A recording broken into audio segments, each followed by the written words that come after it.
مشاهدين الكرام في كل مكان،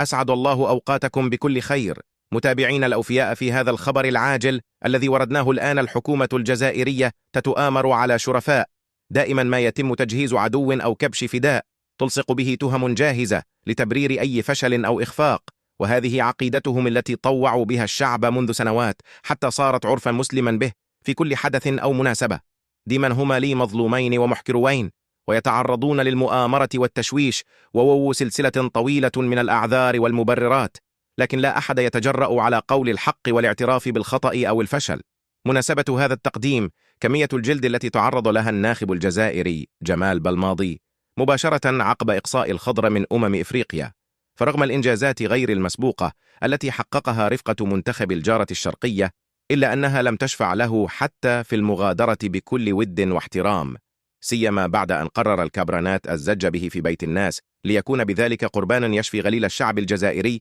الذي لم يتقبل أبدا مسألة الخروج صاغرا من الباب الخلفي لالكان الكوت ديفوار، وحتى يتم نحر بالماضي في ساحة عمومية على مرأى ومسمع من الجميع. فقد جند الكبرانات بوقهم متقلب المزاج والأحوال حفيظ دراجي، الذي لم يتردد في أن يجعل من بلماضي شيطانا يستباح رجمه، لا لسبب غير أنه طالب بمستحقاته المالية بعد أن طالبه وليد صادي رئيس الاتحادية الجزائرية لكرة القدم بالرحيل.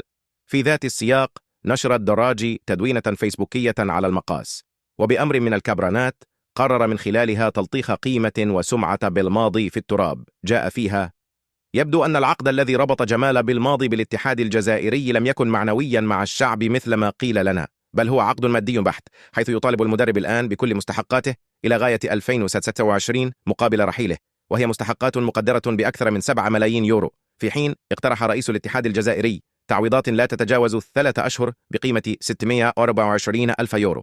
وتابع ذات المتحدث قائلا: للعلم فإن جمال بالماضي حصل منذ سنة 2018 على أكثر من 12 مليون يورو كرواتب ومكافآت، دون أن يتضمن عقده أهدافا محددة، خلافا لما تعودنا عليه في عقود كل مدربي العالم، مشيرا إلى أن الاتحاد الجزائري لم يقل مدربه جمال بالماضي، بل هو الذي أعلن رحيله أمام اللاعبين في غرف حفظ الملابس بعد مباراة موريتانيا، قبل أن يؤكد قائلا: